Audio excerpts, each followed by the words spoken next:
नमस्कार दोस्तों। बहुत समय पहले की बात है। चंदनपुर का राजा बड़ा प्रतापी था। दूर दूर तक उसकी समृद्धि की चर्चाएं होती रहती थी। उसके महल में सुख सुविधा की हर वस्तु उपलब्ध थी, पर फिर भी अंदर से उसका मन अशांत रहता था। वह बहुत से विद्वानों से मिला, लेकिन उसे किसी से कोई हल प्राप्त नहीं हुआ।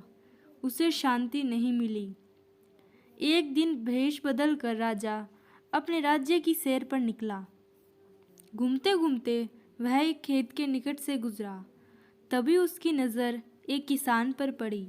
किसान ने फटे पुराने वस्त्र धारण कर रखे थे और वह पेड़ की छांव में बैठकर भोजन कर रहा था। किसान के फटे पुराने वस्त्र देख राजा के मन में आया कि वह किसान को कुछ स्वर्ण मुद्राएं दे दे, ताकि उसके जीवन में कुछ खुशियाँ आ जाए। राजा किसान के सम्मुख जाकर बोला, मैं एक राहगीर हूँ। मुझे तुम्हारे खेत पर ये 4 स्वर्ण मुद्राएं गिरी हुई मिली। चूँकि यह खेत तुम्हारा है, इसलिए यह मुद्राएं तुम ही रखो। यह सुनकर किसान ने कहा, ना ना सेठ जी, ये मुद्राएं मेरी नहीं हैं। इसे आप ही रखें या किसी और को दान कर दें। मुझे इनकी कोई आवश्यकता नहीं है। किसान की यह प्रतिक्रिया राजा को बड़ी अजीब लगी। वह बोला कि धन की आवश्यकता किसे नहीं होती, भला आप लक्ष्मी को ना कैसे कर सकते हैं।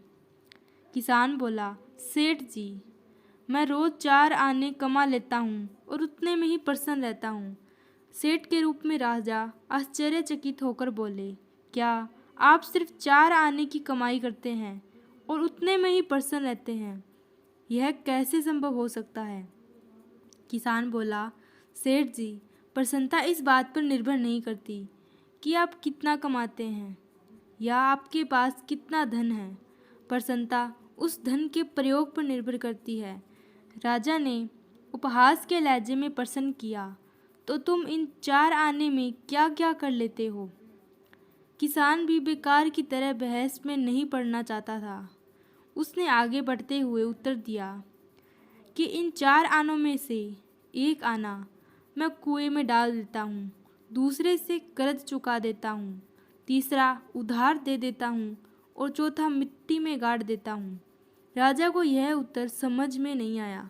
वह किसान से इसका अर्थ पूछना चाहता था, लेकिन तब तक किसान वहाँ से जा चुका था। राजा ने अगले दिन ही सभा बुलाई और पुराने दरबार में कल की यह घटना भी सुनाई और सबसे किसान के उस कथन का अर्थ पूछने को लगा। दरबारियों ने अपने अपने तर्क पेश किए, पर कोई भी राजा को संतुष्ट न कर पाया। अंत में किसान को ही दरबार में बुलाने का निर्णय लिया गया। बहुत खोजबीन के बाद किसान मिला और उसे कल की सभा में प्रस्तुत होने का निर्देश दिया गया। राजा ने किसान को उस दिन अपने भेष बदल कर भ्रमण करने के बारे में बताया और सम्मानपूर्वक दरबार में बिठाया। राजा ने कहा, मैं तुम्हारे उत्तर से प्रभावित हूँ और तुम्हारे 4 आने का हिसाब जानना चाहता हूँ। बताओ, तुम अपने कमाए 4 आने किस तरह खर्च करते हो, जो तुम इतना प्रसन्न और संतुष्ट रह पाते हो? किसान बोला, हुजूर, जैसे कि मैंने बताया कि मैं एक आना कुएं में डाल देता हूँ, यानी अपने परिवार के भरण पोषण में लगा देता हूँ। दूसरे से मैं कर्ज चुकाता हूँ, यानी इसे मैं अपने वृद्ध माँ बाप की सेवा में लगा देता हूँ। तीसरा, मैं उधार दे देता हूँ, यानी अपने बच्चों की शिक्षा दीक्षा में लगा देता हूँ। और चौथा, मैं मिट्टी में गाड़ देता हूँ, यानी मैं एक पैसे की बचत कर लेता हूँ, ताकि समय आने पर मुझे किसी से मांगना न पड़े और मैं इसे धार्मिक, सामाजिक या अन्य आवश्यक कार्यों में लगा सकूं। राजा को अब किसान की बात समझ आ चुकी थी। राजा की समस्या का समाधान हो चुका था। वह जान चुका था कि यदि उसे प्रसन्न एवं संतुष्ट रहना है, तो उसे भी अपने अर्जित किए हुए धन का सही उपयोग करना होगा। धन्यवाद।